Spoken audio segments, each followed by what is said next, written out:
Alright, so I need to catch you guys up. I haven't made a video in a while. This might be a little long. First of all, let me just say I'm in a good mood. It is starting to feel like fall. And I'm kind of in a Halloween mood. Been watching scary movies. I'm also kind of in a Thanksgiving mood because I've been hunting. And for some reason I'm also kind of in a Christmassy mood. I don't know why. But anyway, I'm in a good mood. And I was kind of reminded about like Halloween.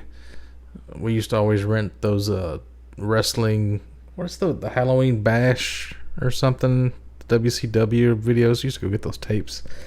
I don't know, wrestling's stupid, but back then it was fun around Halloween. Anyway, last time I was talking about this red squirrel I killed. Me and my boss having crazy hunting stories, getting excited, pumped up for deer season. And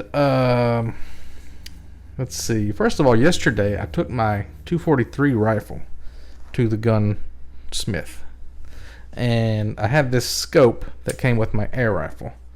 It's an Optima. It's not too bad of a scope, but it's not long enough for it to fit on my rifle's Picatinny rail, so it was like barely on there.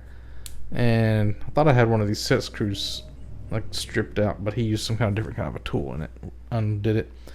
And he was trying to offer me scope rings. They're like $45. I'm like, scope itself's only like $50. It was free, so I'm not doing that.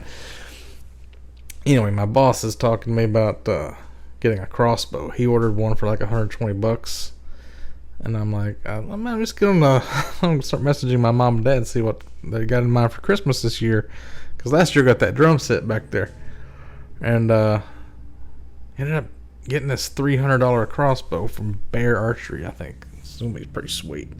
It's got all these like little knickknacks and doohickeys with it. Anywho, I've got all these different hunting spots I've been mapping out, and I got some maps. One spot I thought was like privately owned land because they had this big sign up and stuff, but it's like only like the first 10 acres is private and the rest of it's like a WMA. But I was looking at this one spot. It's like right down from my house. Like I live right on the edge of town, like city limits. You can't shoot firearms at city limits, but an air gun's not a firearm. So I'll take my air gun down there and I park on this little bridge. This is a great hunting story. I can't believe this happened. Squirrel hunting. And I've seen turkeys there before. So I go in the woods. I go like around this little kind of creek area. And I sit down at the base of a pine tree. I see a squirrel nest up here and a squirrel nest on my right. I'm sitting there chilling for about 10-15 minutes because you got to let everything calm down for the squirrels to come out. And I see this like brown head about 30 feet in front of me through the bushes and like around a tree. So I'm thinking, oh shit, there's a coyote coming up on me. And I got my gun out and I looked at it. It was a fucking deer. I don't know if she was like bedded down or if she was like lower than me because it didn't seem like I was uphill.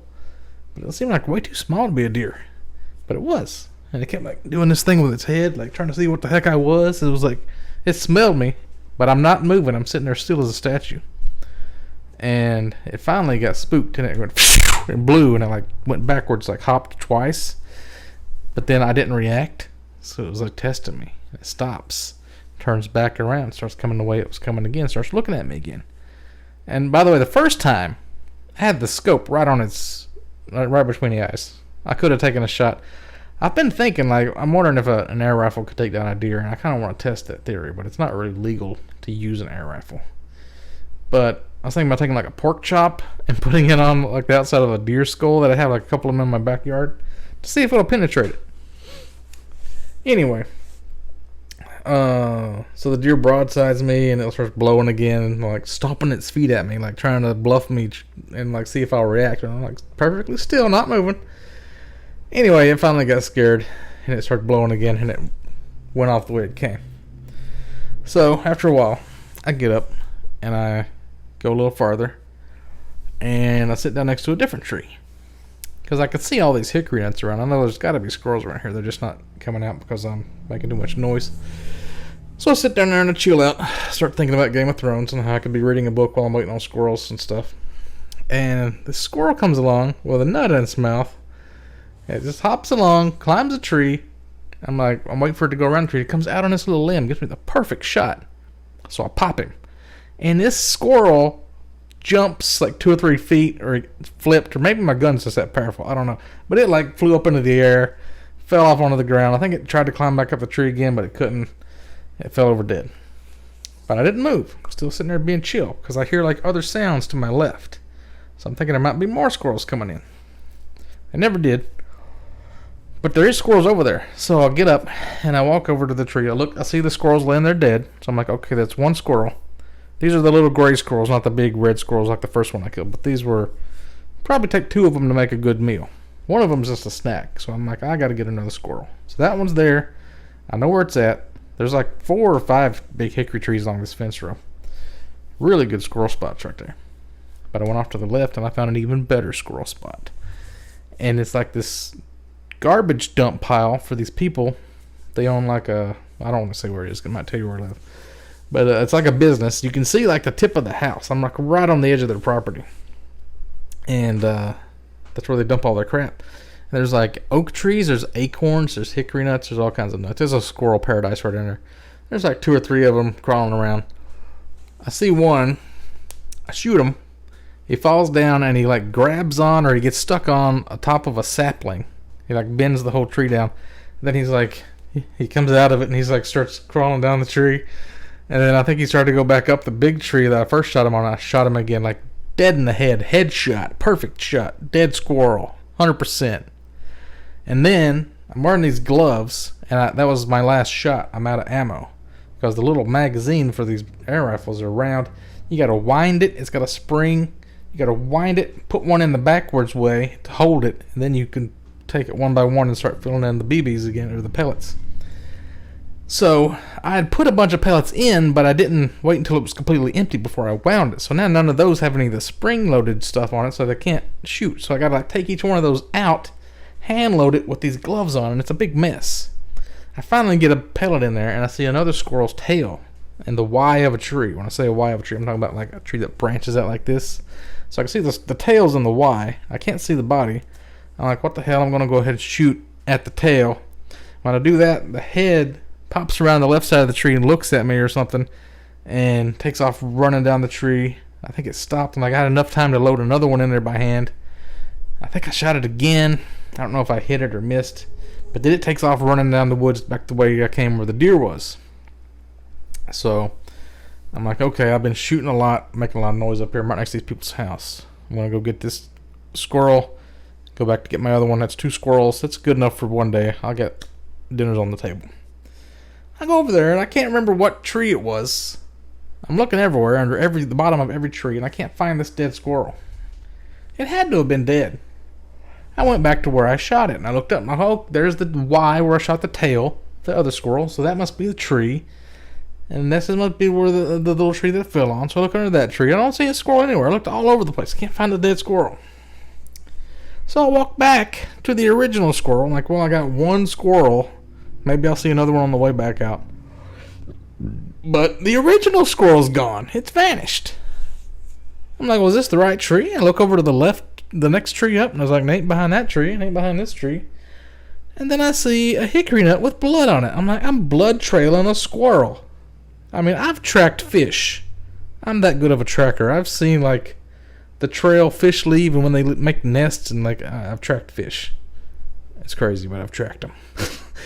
And I've tracked a squirrel now, and I know that's where that squirrel was because there's blood there, and he's gone. So the only conclusion is either the squirrel wasn't dead, or he woke up, or he wasn't playing dead. Maybe he woke up and he was still alive and he ran back up the tree. Or a coyote came and stole it from me within like 30 minutes of time, which is crazy. And I couldn't believe it. Now, that's the craziest thing I've ever seen. This story gets a little bit crazier because as I'm leaving, I do indeed see another squirrel. It's on a really low part of a tree, and I hadn't been thinking about where I was when I saw him. I was just super excited about, I got a squirrel to make up for those 2 that I lost. I'll at least have something to take home.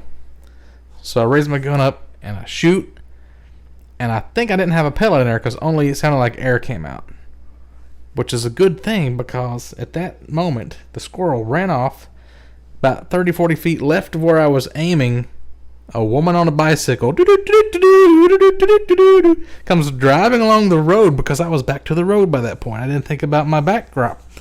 I was too excited about squirrel meat. I didn't think about if I had like a real gun, I could have killed somebody. This probably would have stung her pretty bad. She's a pretty meaty girl. I saw her on the way back home because I got behind her in my car. When I say girl, I mean she was like a teenage, maybe an adult woman. I don't know. I don't think it would have hurt her too bad. Unless you hit her in the brain. But, oh man. That was crazy. So, now I'm super psyched about going deer hunting with a crossbow. Super silent. I'm telling you, man. Hunting, like within city limits or close to city limits, that's the way to go. Fishing, golf courses, hunting inside of cities. Animals don't get pressured. They're relaxed. They're calm. They're not expecting you. They get big. My boss was telling me about these massive bucks he's seen in these woods. It's like, I went to those woods and it's like, there's a house like right there. I'm in somebody's backyard. This is where you kill these deer. He's like, yeah, that's where I killed this deer. I'm like, okay, dude. Whatever you say. But he's got all these strategies about like, you wash your clothes in baking soda or you bury them in the leaves and the dirt and stuff for like months ahead of time. You spray vanilla on your shoes because vanilla is a natural herb. It's like a natural scent. So he met this old man in the woods and he was teaching him the ways of deer hunting. Like he met some friend out there and he was saying this old man has got experience. He's got all these bucks on his wall. So he knows what he's doing. He's like, you always let the does pass. You just wait on those bucks. They'll follow after the does. The does are like canaries in the coal mine. They send them ahead of time to see if they get shot. And if it's safe, then the bucks will come on out. And the bucks are always, they're like dogs. They smell the ground because they're smelling for you. And the old man would watch them like come up his trail exactly the way he came, and they would get worried and they would turn around and go back the way they came. Or he would see the does come in and make like a 90-degree turn, and then the buck would come in and exactly follow that 90-degree turn the way the does was, because they can smell them just like dogs. They know, like the way a dog knows how to get home, he follows his own trail back because he can smell where he's been before. Like my dog, I take her out in the yard, she knows where all the cats have been walking around, and she gets onto their trail and stuff, chases them into those little sheds. There's a cat been living in my little shed down there, a little gray cat. But it seemed like there's something else I was want to talk about. If it comes to me, I'll make another video. This is long enough. Anywho, yeah, that's pretty much it for now.